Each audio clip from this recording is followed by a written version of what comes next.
9 de la mañana, 34 minutos, y yo tengo aquí en mi mano la nueva publicación de Ricardo Pascale, Del freno al impulso, una propuesta para el Uruguay futuro. Y esto tiene que ver con su condición del doctor Ricardo Pascale, de economista, de experto en finanzas, docente, 2 veces presidente del Banco Central del Uruguay. Bueno, para conocer detalles de esta publicación estamos en contacto esta mañana con el doctor Pascale. Primero que nada, darle la bienvenida y los muy buenos días. ¿Cómo le va? Hola, ¿cómo estás, De Vargas? Un gusto saludarte. Un placer realmente, Placer estar. Pascale. El placer es mío estar aquí. Hojeando el libro, uno lo que ve claramente como principal propuesta para ir, digamos, a grandes rasgos, viendo esta idea de este libro, que todo lo que ha sido durante décadas el proceso económico del Uruguay lo ha, digamos, detenido, lo ha dejado prácticamente parado. Los países que eran nuestros referentes en su momento se han despegado y Uruguay sigue allí. Y usted plantea claramente el iniciar en etapas una nueva modalidad, una nueva mirada sobre la economía, sobre lo que debemos producir, sobre dónde tenemos que poner el énfasis. Y tomando en cuenta, doctor, la situación que nos va a dejar o que ya nos está dejando la pandemia en materia económica, esto representa sin ningún tipo de dudas un enorme desafío para el Uruguay. Sí, efectivamente. Sí, 2 cositas. Primero, las que usted muy bien reseñó. O sea, el país en los últimos 70 años, digamos, con sus vaivenes, ¿no es cierto? No una cosa lineal, pero nos hemos ido alejando de los países que eran nuestros referentes, como usted bien decía. Ya no hablemos de Japón, Alemania, Estados Unidos, que era obvio que nos íbamos a hacer, pero sí nos hablemos de países pequeños, de 5, 6, 7, 8 millones de habitantes, como era Nueva Zelanda, como es Nueva Zelanda, como es Australia, o como puede ser Singapur, o puede ser también Finlandia, países que hace 15, 20 años eran economías básicamente pastoriles. Y en un momento determinado se juntaron y dijeron, bueno, ¿qué hacemos con esto? Y el camino que habían seguido todos los países que habían crecido era haber ingresado en una economía del conocimiento. O sea, a partir del año 71, cuando aparece la creación, la innovación del chip, ahí empieza a haber un giro enorme en las tecnologías, la información y las comunicaciones, que traen un avance del conocimiento inusitado y desconocido por la humanidad en poco tiempo, lo que creció el conocimiento. Ese conocimiento después se sigue ampliando ya en lo que se llama la Revolución 4.0, donde está la inteligencia artificial, la robótica, la genómica avanzada, que permitió hacer las 2 mejores vacunas, la Pfizer y la de Moderna. O sea, no estamos hablando de cosas teóricas, sino de cosas muy con los pies en la tierra. Entonces empezaron a aplicar ese saber, el saber científico, tecnológico, académico, a la producción de bienes, a hacerlos diferentes, a que no sean commodities, que los precios los fijan otros y no fijan, en definitiva, el precio, el estándar de vida de nuestro país. Y este alejamiento llega un momento que uno lo tiene que plantar, así como se plantaron los otros, dijeron, bueno, ¿qué hacemos? ¿Para dónde vamos? ¿Cuál es el camino? Este camino, evidentemente, es un camino, digamos, que no nos podemos dar por vencidos. Este es un camino, digamos, de fracaso. Es un camino de...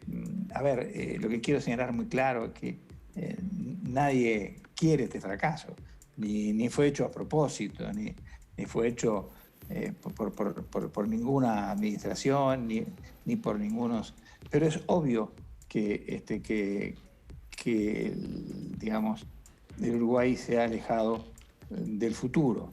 Ahora, o sea, doctor, no se piensa en el futuro. Le consulto, lo que usted está planteando con respecto a esta suerte de revolución, de cambio y de una economía del conocimiento, significa, para entenderlo en buenos términos, no sé, poner Sí. como centro la Universidad de la República, inversión en materia educativa, de investigación, ¿es hacia eso que apunta o es algo más vasto?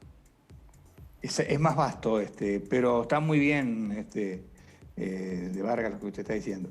Está muy bien, o sea, implica, digamos, el saber, digamos, que involucra la educación, involucra todos digamos, los centros universitarios y de investigación como el Pasteur y otros centros de investigación, destinados a generar nuevos productos. Por ejemplo, nosotros hicimos el PCR en este país, que es un PCR que está a la altura de los mejores del mundo.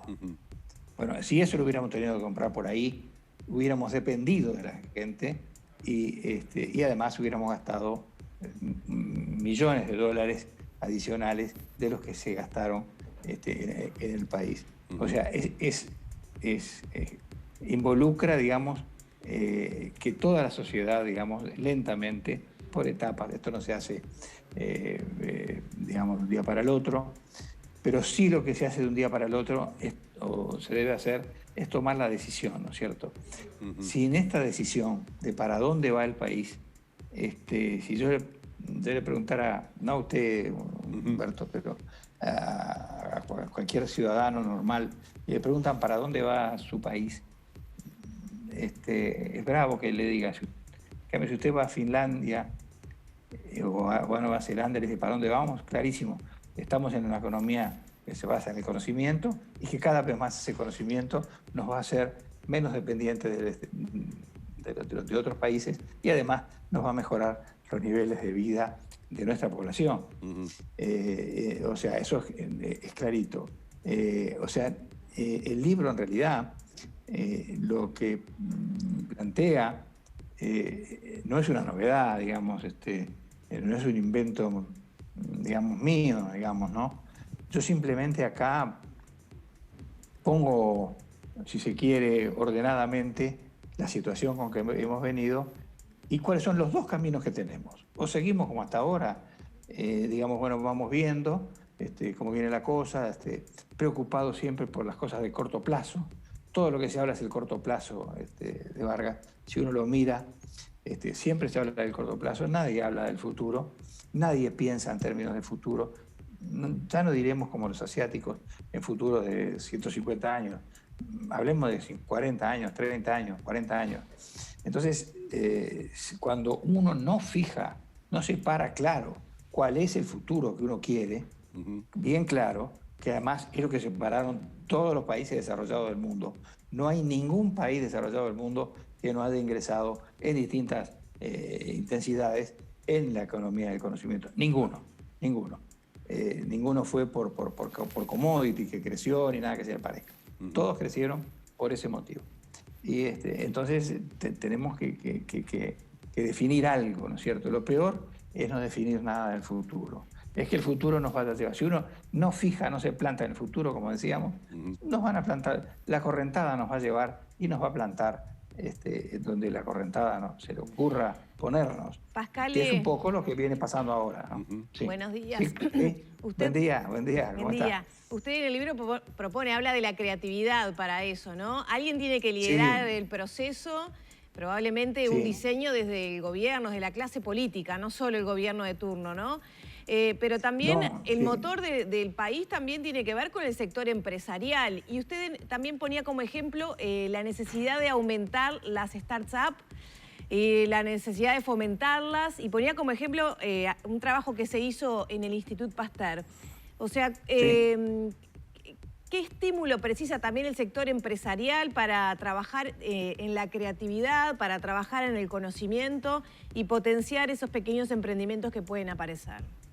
Sí, muchas gracias por la pregunta. Yo creo que si bien a veces se le endilga este tipo de temas a la clase política exclusivamente. Yo creo que en el Uruguay es un tema mucho más amplio y es responsabilidad de todos los colectivos. Yo me siento también responsable, por eso escribí el libro. Es decir, todos nos sentimos en alguna medida responsables, no solamente la clase política, porque tampoco a la clase política se le ha pedido esto, ni tampoco a la clase política nos terminamos votando todos. Entonces me parece de una cierta reducir el problema a la clase política, me parece que digamos, esto es mucho más amplio. Toda la sociedad tiene que ir, sí, los distintos colectivos, digamos, que componen la sociedad nuestra, tienen que estar convencidos que esto es así. Pueden no estar convencidos y seguimos en esta forma. Y bueno, nos va a ir cada vez peor. O giramos cuanto antes, esto es un tema imperioso, y de Vargas también decía, y junto con usted, que tenemos además esta desgracia del COVID-19. Esto es lo único que hace, lo que está, según el Banco Mundial, según el Fondo Monetario, en fin, los organismos internacionales, lo único que ponen en todos sus informes recientes, muy recientes, es que los países pobres van a ser más pobres y los países ricos van a ser más ricos. Quiere decir que si esto es así, todo lo que dije en el libro realmente es mucho más, deberíamos potenciarlo mucho más. Claro. Deberíamos potenciarlo mucho más. Claro. Uruguay tiene una ciencia, sí, perdón. No, que es absolutamente claro lo que usted dice, es decir, la pandemia lo que vino es acelerar esta situación, por lo tanto es más recomendable aún el tener acceso al libro para entender cuál es la propuesta para este Uruguay, que yo diría que más que del futuro es ahora del presente, sí, doctor. Sí, sí. El sí. del freno al impulso ahora más que nunca. Le queremos agradecer mucho estos minutos y bueno, mandarle un abrazo a la distancia, ya que no podemos en estas épocas tener la posibilidad de tener este diálogo frente a frente. Muy amable, ¿eh? Un gusto a ustedes, que pasen muy bien. Gracias.